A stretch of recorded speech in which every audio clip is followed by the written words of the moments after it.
Alors aujourd'hui, on va s'attaquer à un sujet vraiment central. On va plonger dans les enseignements de Cheikh Ahmadou Bamba, en particulier ce qu'il nous dit dans ses écrits comme le Jawaru an-Nafis.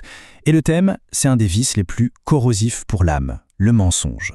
On va essayer de comprendre ensemble ce que c'est vraiment, ses conséquences et surtout comment s'en sortir. Et pour bien commencer, regardez cette citation. C'est direct, c'est puissant. Le cheikh, il ne passe pas par 4 chemins. Pour lui, mentir, ce n'est pas juste une petite erreur. Non, c'est un venin mortel. L'image est terrible, hein. Ça nous met tout de suite dans le bain, ça montre à quel point le sujet est grave.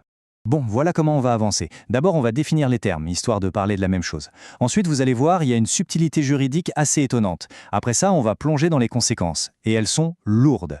Et bien sûr, on terminera sur la solution, le chemin du repentir, pour arriver à ce qu'il appelle la sincérité totale. Allez, c'est parti pour la première section.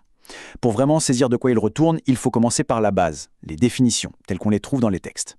Le premier mot à connaître, c'est kidb, le mensonge, tout simplement. La définition est simple. C'est le fait de dire quelque chose qui n'est pas conforme à la réalité. Mais attention, ce n'est pas anodin. C'est vu comme un vrai obstacle à toute forme de piété, à tout progrès spirituel.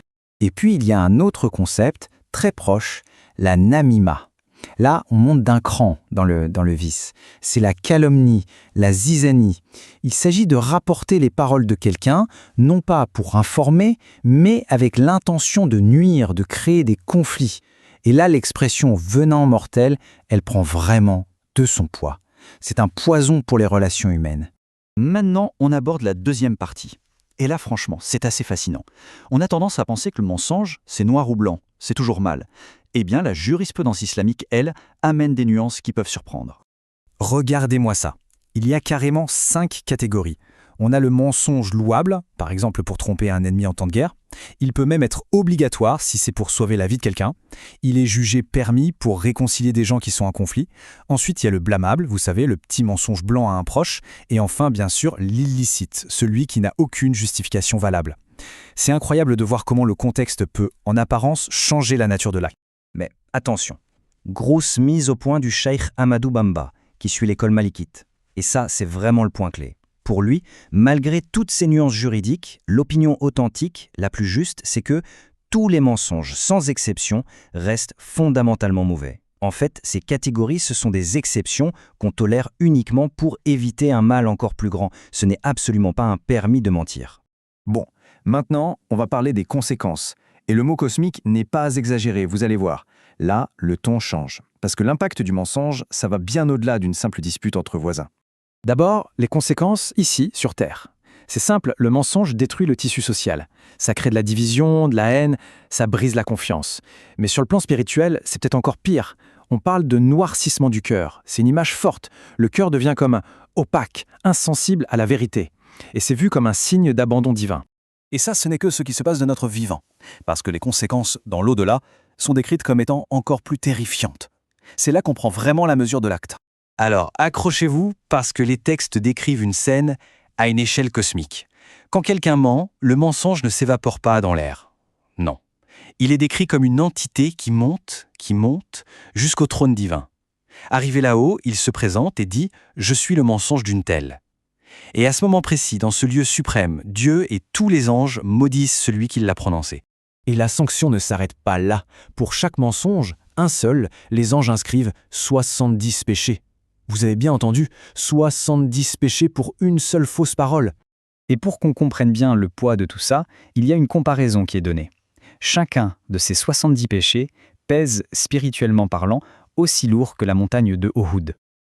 C'est une image, bien sûr, mais elle est là pour nous faire prendre conscience du fardeau immense que représente un seul mensonge. Et on arrive au concept le plus redoutable, le taflis. Ça veut dire la faillite spirituelle. Imaginez, une personne arrive le jour du jugement. Elle a prié, jeûné, fait l'aumône toute sa vie.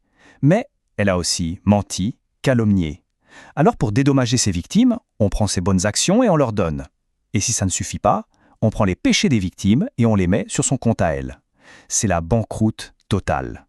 Toute une vie de dévotion effacée. Ok, après ce tableau assez sombre, il est temps de remonter vers la lumière. Parce que oui, heureusement, il y a une porte de sortie.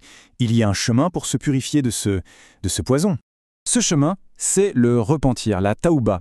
Et il tient sur 3 piliers qui sont absolument essentiels. Premièrement, le regret sincère, du fond du cœur. Deuxièmement, l'intention ferme et définitive de ne plus jamais recommencer. Et troisièmement, demander pardon à Dieu tout de suite, sans procrastiner. Mais ce n'est pas tout. Le repentir, c'est pas juste une demande de pardon, c'est aussi de l'action. Il faut réparer le tort qu'on a fait aux autres, si c'est possible. Il faut aussi faire un travail sur soi-même, apprendre à tenir sa langue, à apprécier le silence, à bien choisir ses amis, et bien sûr, à apprendre à connaître les règles pour ne plus tomber dans le piège. On arrive maintenant à la fin de notre parcours. On a vu le problème, on a vu le remède. Alors, c'est quoi au final l'antidote ultime qui nous protège de tout ça? Eh bien la voilà, la clé. L'antidote au venin mortel. C'est tout simple et en même temps, c'est l'œuvre de toute une vie, la sincérité. Une sincérité totale envers Dieu et une conscience, une vigilance de tous les instants sur chaque parole qui sort de notre bouche. Et tout ça, ça nous amène à une dernière question. Une question pour notre époque. À l'heure de la post-vérité, des fake news, de la désinformation partout, quelle valeur est-ce qu'on donne, nous, individuellement, à chaque mot qu'on prononce? Au fond, quelle est la place de la vérité dans notre quotidien? Je vous laisse avec cette réflexion.